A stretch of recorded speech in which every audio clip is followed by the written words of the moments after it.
Professeur Nagara, vous souvenez-vous de cet homme? Oui, il est hélas tristement célèbre. C'est Laszlo, n'est-ce pas? Il a en effet participé à une de nos expériences. Avez-vous lu les conclusions psychiatriques sur Laszlo dans le rapport Henniger? Je vous avoue que non. Professeur, au cours des tests que vous faites passer, pouvez-vous déceler chez un individu une maladie mentale? Laszlo, par exemple, s'est-il comporté, selon vous, comme un paranoïaque? Je vous demande pardon. Eh oui, tout de suite, je viens. Un paranoïaque. Tenez, je vous propose de venir voir en direct notre expérience. Le comportement de notre candidat d'aujourd'hui vous éclairera peut-être mieux sur celui de Laszlo. Très bien. Installez-vous, monsieur le procureur. Avec cette glace sans teint, vous pouvez voir sans être vu. Vous avez ici un potentiomètre pour entendre ce qui se dit de l'autre côté. Je reviens dans un instant.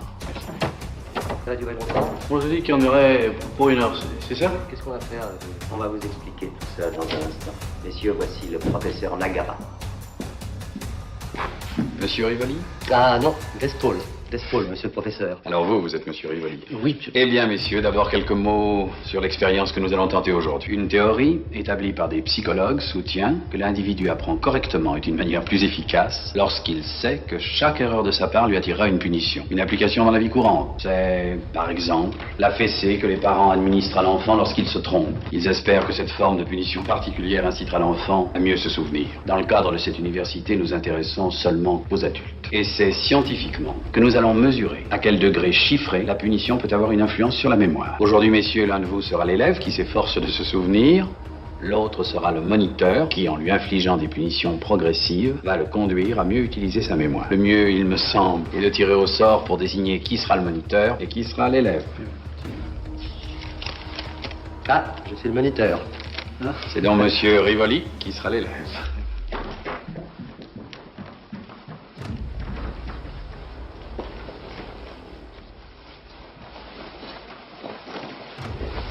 Je dois m'asseoir là-dessus? Je vous en prie. C'est pas dangereux, votre truc. Qu'est-ce que c'est que ça? C'est simplement pour éviter d'éventuelles brûlures. Hein? Eh ben...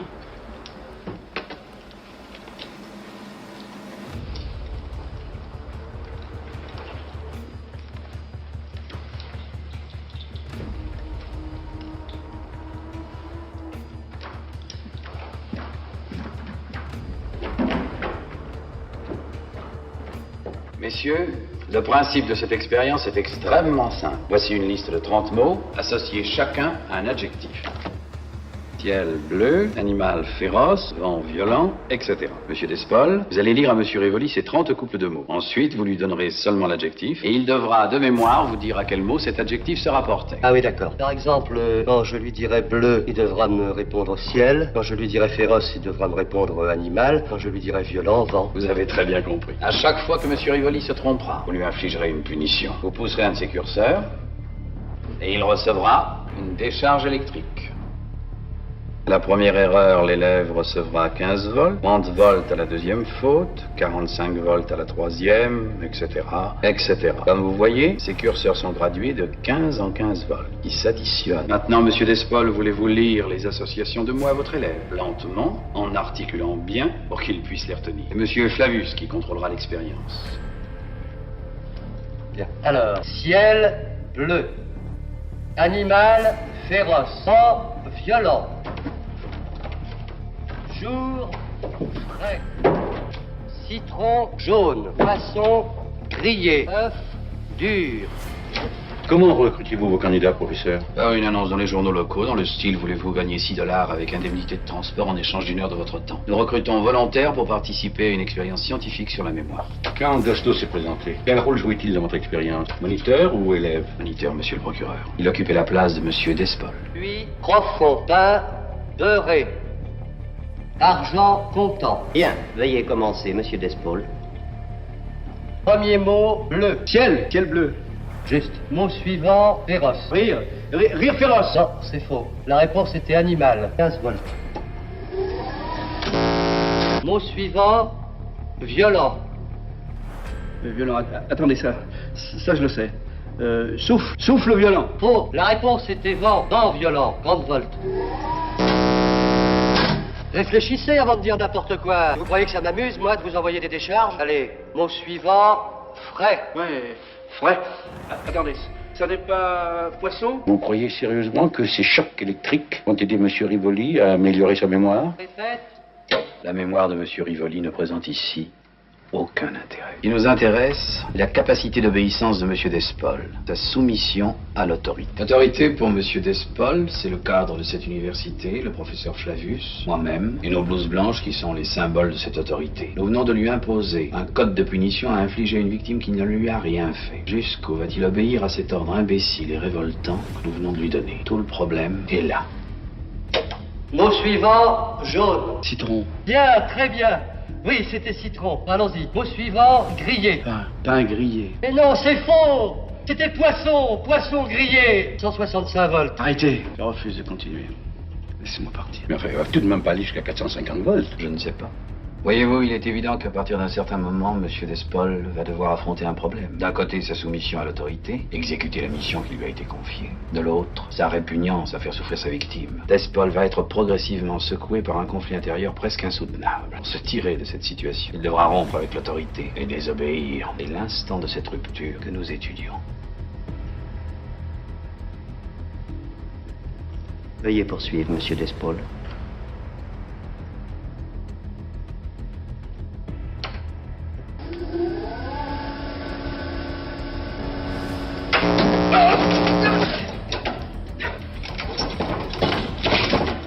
Alors, le mot suivant, c'est... Un instant, monsieur. La main droite de monsieur Rivoli vient de glisser. L'électrode n'est plus en contact. Il faut que vous alliez rattacher les lèvres. C'est à moi de faire ça? Vous devez veiller à l'exécution correcte de ce qui a été convenu.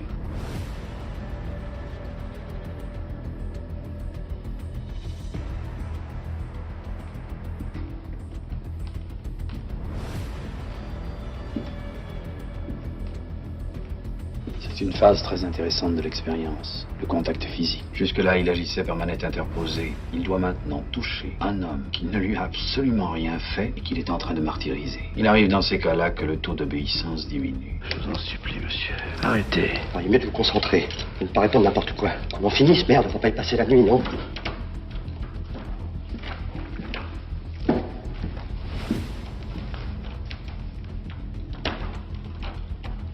Il m'a demandé d'arrêter. Qu'est-ce que vous en pensez? Je vous prie de continuer, monsieur Despol. Bien. Bon, écoutez. Concentrez-vous bien avant de répondre. Parce que je vous préviens, j'en suis presque à 200 volts, moi. Alors, le mot suivant, c'est blanche. Blanche! Regardez bien. Despol essaie de diminuer son conflit intérieur en aidant sa victime. Si ce conflit lui est tellement insupportable, pourquoi ne s'arrête-t-il pas? S'il s'arrête, il reconnaît implicitement qu'il a eu tort d'aller jusque-là. En continuant, il justifie tout ce qu'il a fait jusqu'à présent. Dites, monsieur, on pourra peut-être passer au mot suivant pour une fois. Il est absolument essentiel que nous poursuivions l'expérience, monsieur Despol. Ah oui, mais il ne répond plus. Vous devriez aller voir, il lui est peut-être arrivé quelque chose. Que cela plaise ou non à l'élève, nous devons continuer. Jusqu'à ce que l'élève sache correctement les couples de mots. Eh, monsieur, vous m'entendez? Le mot est blanc. J'en ai assez. J'ai trop mal. Je ne vais plus répondre. Qu'est-ce qu'on fait? Considérez son silence comme une erreur et envoyez-lui 180 volts. Il va pas bien du tout, ça risque de mal tourner. Je prends sur moi toute la responsabilité. Prenez la responsabilité. C'est intolérable, même au nom de la science. Vous n'avez pas le droit de faire ça. Aucune loi ne vous autorise. Gardez votre calme, monsieur le procureur. Ces appareils sont entièrement factices. Il n'y a absolument aucun courant électrique entre le pupitre de monsieur Despol et la chaise de monsieur Rivoli. Et monsieur Despol n'en sait rien. Monsieur Rivoli a beaucoup de talent, n'est-ce pas? Il fait partie de notre équipe. Naturellement, il est indispensable que les candidats que nous recevons soient toujours moniteurs. C'est effrayant. Monsieur le procureur, vous, c'est à 180 volts que vous avez réagi. Notre expérience est impitoyable, professeur. Quel voltage s'était arrêté d'Asto? 405 volts. Asseyez-vous.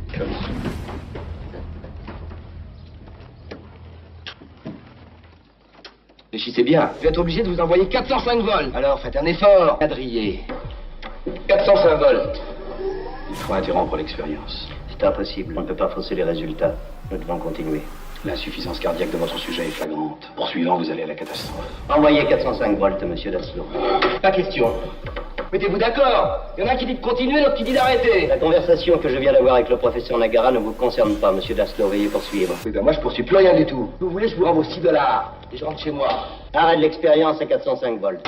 Vous voyez, dès que la cohérence du système hiérarchique disparaît, dès qu'il y a des accords au niveau de l'autorité, le sujet en profite pour arrêter d'obéir. Vous avez beaucoup de sujets qui sont allés jusqu'à 405 volts. En moyenne, 63% des sujets sont obéissants. C'est-à-dire qu'ils acceptent totalement le principe de l'expérience et vont jusqu'à 450 volts. Qui signifie que dans un pays civilisé, démocratique et libéral, les 2/3 de la population sont capables d'exécuter n'importe quel ordre émanant d'une autorité supérieure. 3 mois après chaque expérience, nous reconvoquons chaque candidat pour lui dire la vérité, demander de justifier son comportement. Écoutez les réactions de Daslo. Monsieur Daslo, vous avez participé il y a 3 mois à une expérience qui a duré 1h17. Vous avez administré des chocs électriques allant jusqu'à 405 volts. Avez-vous cru jusqu'au bout que ces décharges électriques étaient réelles? Oui. Vous rendiez-vous compte que vous commettiez un acte cruel contre une victime innocente et sans défense? Je n'avais pas à juger si mon acte était cruel. La victime était innocente. J'avais une autorité supérieure qui était là pour ça. J'ai fait ce qu'on m'a dit de faire, moi. Quand on ordonne à un pilote de lâcher une bombe sur une ville, il ne demande pas si c'est bien ou mal de lâcher la bombe. Il lâche la bombe. Oui. Mais dans le cas d'un génocide, par exemple, quand un tyran décide de tuer froidement 5-6 millions d'hommes, de femmes, d'enfants, il lui faut au moins 1 million de complices, de tueurs, d'exécuteurs. Comment arrive-t-il à se faire obéir? En morcelant les responsabilités. Un tyran a besoin avant tout d'un État tyran. Alors il va recruter 1 million de petits tyrans fonctionnaires qui auront chacun une tâche banale à exécuter. Et chacun va exécuter cette tâche avec compétence et sans remords, car personne ne se rendra compte. Il est le 1 000e maillon de l'acte final. Les uns vont arrêter les victimes. Ils n'auront commis que de simples arrestations. D'autres vont conduire ces victimes dans des camps. Ils n'auront fait que leur métier de mécanicien de locomotive. Et l'administrateur du camp, en ouvrant ses portes, n'aura fait que son devoir de directeur de prison. Bien entendu, on utilise les individus les plus cruels dans la violence finale. Mais à tous les maillons de la chaîne, on a rendu l'obéissance confortable. Monsieur Daslo, à 360 volts, l'élève s'est arrêté de crier et n'a plus répondu, ce qui pouvait laisser supposer qu'il était mort. Pourquoi avez-vous continué à administrer des chocs électriques de 360-405 volts? De toute façon, s'il était mort, ça lui fait plus rien. J'ai pensé que les professeurs de cette université savaient ce qu'ils faisaient. S'ils pensent que c'est bien, c'est pas à moi de dire le contraire. Ce qui est le plus surprenant chez tous vos sujets, c'est qu'ils agissent sans haine, sans colère, sans le bon esprit de vengeance, sans espoir même d'un salaire confortable. Car Daslo n'a tout de même pas envoyé 405 volts pour gagner $6. Monsieur Daslo, si l'annonce à laquelle vous avez répondu n'avait pas été publiée par l'université de l'Aïe, mais par un particulier quelconque avec une promesse de rémunération de $1000 au lieu de $6, croyez-vous administrer 405 volts à monsieur Rivoli? Non. Si la rémunération proposée était de $10 000. Je crois que vous n'avez pas très bien compris, monsieur. L'argent n'a rien à voir là-dedans. J'obéis à une autorité lorsque je respecte cette autorité et que je l'accepte, c'est tout. Je vous remercie.